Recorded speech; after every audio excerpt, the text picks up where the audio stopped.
Ready to unlock a simple yet devastating skill move that will leave defenders in the dust in FC24.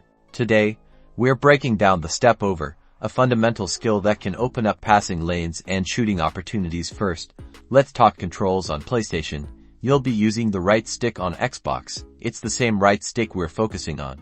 Now, for the step over motion, imagine a half circle starting from the right side of your player, moving either up or down, and finishing on the opposite side. So, if you want to step over to the right, you flick the right stick from right to upright or right to downright. The direction you flick determines which side the player steps over.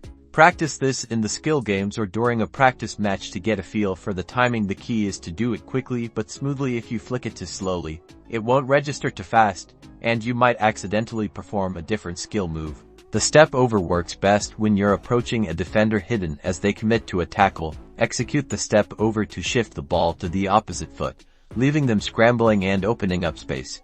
After the step over, be ready to quickly pass or shoot. The space you've created is temporary, so act fast. Don't be afraid to experiment with chaining step overs together for even more deception. That's it. The step over is a basic but highly effective skill to add to your arsenal in FC24. Practice it, master it, and watch those defenders fall at your feet. Don't forget to like and subscribe for more FC24 tips and tricks.